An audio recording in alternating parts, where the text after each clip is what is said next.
Hello, welcome to கலாஸ் கறிவேல். எல்லாரும் நல்லா இருக்கீங்களா? இன்னைக்கு நான் நல்ல ஒரு ரெசிபியா வந்திருக்கேன். அது என்னன்னா பாவக்காய் வச்சு பண்ண போறேன். பாவக்காயோட கசப்பே தெரியாம பாவக்காயோட முட்டையை சேர்த்து நல்ல ஃப்ரை பண்ண போறேன். அது சப்பாத்தி கூட சாப்பிடலாம், ரைஸ் கூட சாப்பிடலாம், எல்லாத்துக்குமே நல்ல ஒரு காம்பினேஷன். பாவக்காய் பிடிக்காதவங்க கூட இப்படி பண்ணி கொடுத்தா சாப்பிடுவாங்க. குழந்தைகளுக்கு கூட இப்படி கொடுக்கலாம். ஓகே, நல்ல டேஸ்டா இருக்கும். கரெக்டாக நீங்க பண்ணி பாருங்க. அப்போ அது எப்படி பண்றதுங்கிறது செல்ல போய் பார்க்கலாம். அப்போ நம்ம பாவைக்காய் வச்சு பண்ணக்கூடிய ரெசிபிக்காக இந்த மாதிரி ஒரு பாவைக்காய் தான் நான் எடுத்துருக்கிறேன். சீக்கிரமாக பண்ணிடலாம், கசப்பே இருக்காது, நல்ல டேஸ்ட்டாகவும் இருக்கும். பாருங்கள், அதுக்கு 2 முட்டை எடுத்துருக்கிறேன்.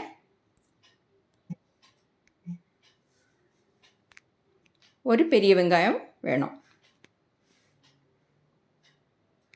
இந்த வெங்காயம் இந்த பாவைக்காயெல்லாம் பொடி பொடியாக கட் பண்ணி வைக்கணும். இப்போ ஒரு பாவைக்காய்க்கு நான் 2 முட்டை தான் எடுத்துருக்கிறேன். அது போதும், அது கரெக்டு அளவாக தான் இருக்கும். இப்போ இதை கட் பண்ணிடலாம். பாவைக்காய் நல்லா கழுவிட்டு கட் பண்ணலாம்.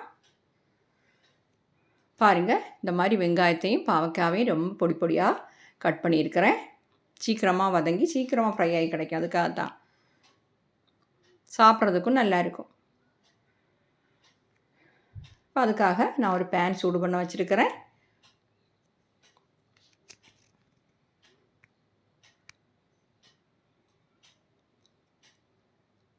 அதில் ஒரு 3 டேபிள் ஸ்பூன் ஆயில் சேர்த்துக்கலாம். நான் தேங்காய் எண்ணெய் தான் சேர்க்குறது. தேங்காய் எண்ணெயில் பண்ணால் இன்னும் நல்லா டேஸ்ட்டாக இருக்கும். 3 டேபிள் ஸ்பூன் சேர்த்துக்கோங்க.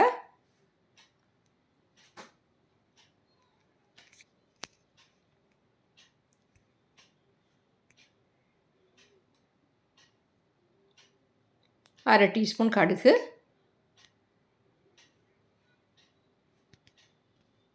அரை டீஸ்பூன் உளுத்தம்பருப்பு,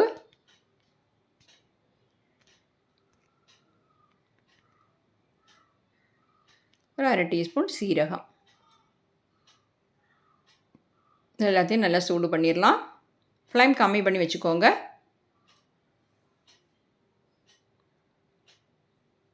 கடுகு வெடிக்கட்டும்.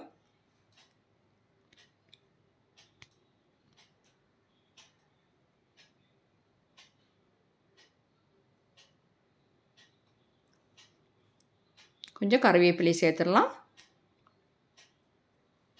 இப்போ கட் பண்ணி வச்சுக்கக்கூடிய ஒரு பச்சை மிளகாவும் ஒரு பெரிய வெங்காயம் அதையும் சேர்த்துட்டேன்.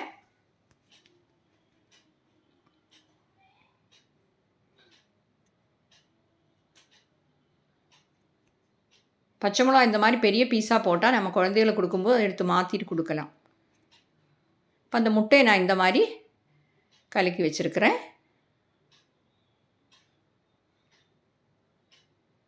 பாருங்கள், நம்ம வெங்காயம் நல்லா வதங்கணும்.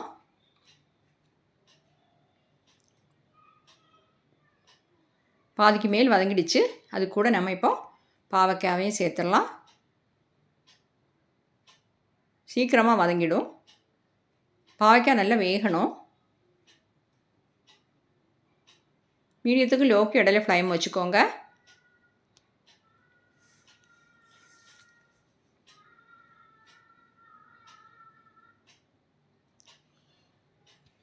கொஞ்சமாக சால்ட் சேர்த்துக்கலாம். தேவைப்பட்டால் அப்புறமா போட்டுக்கலாம். எல்லாத்தையுமா நல்லா வதக்கிடலாம்.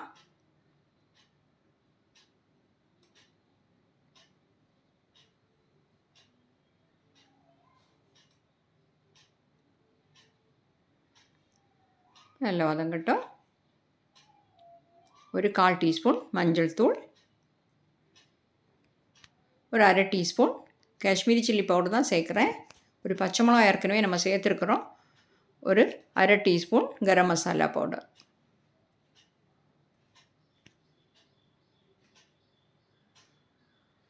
அந்த பொடியோடு எல்லாம் பச்சை வாசம் போகணும்.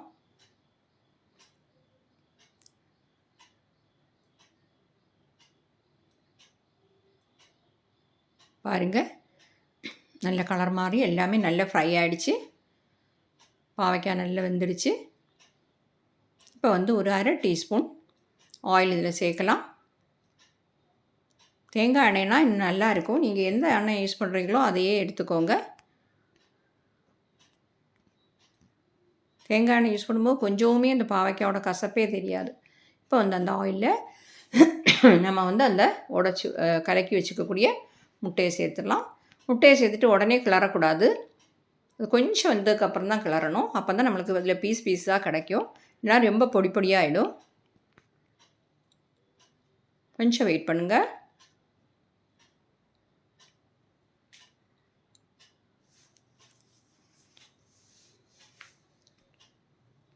ஒரு நிமிஷம் வெயிட் பண்ணிவிட்டு நம்ம கிளறி விட்டுடலாம்.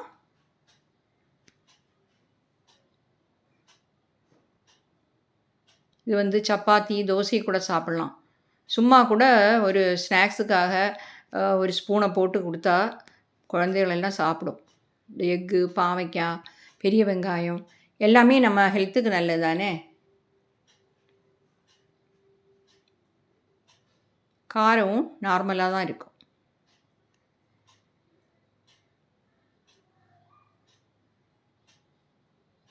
பார்த்திங்களா, இப்போ வந்து நம்மளுக்கு முட்டை சின்ன சின்ன பீஸாக கிடச்சிருக்கு. கொஞ்சம் வெயிட் பண்ணி நம்ம கிளறினதுனால அதையும் போட்டு கொஞ்சம் கிளறிட்டு நம்ம ஃப்ளேம் ஆஃப் பண்ணிட வேண்டியது தான். முட்டை கொஞ்சம் வேகட்டும். ரொம்ப நேரம் முட்டையை போட்டு கிளறினாலும் அது ரொம்ப ஒரு மாதிரி ரப்பர் மாதிரி ஆகிடும். சால்ட்டெல்லாம் செக் பண்ணிக்கோங்க.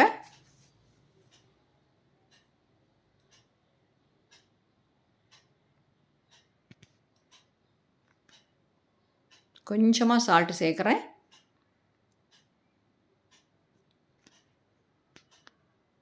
அது பார்த்தோன்னே சாப்பிட்ணும் போல் இருக்குது இல்லையா? நல்ல டேஸ்ட்டாக இருக்கும்.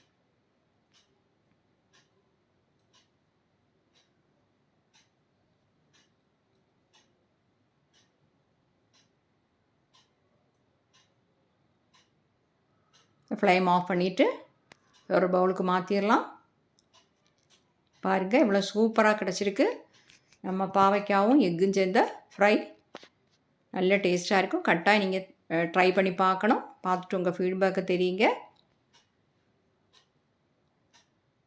ஈஸியாக பண்ணவும் செய்யலாம். எல்லோரும் விரும்பி சாப்பிடவும் செய்வாங்க. நிறைய இன்க்ரீடியன்ஸ் எல்லாம் தேவையும் இல்லை.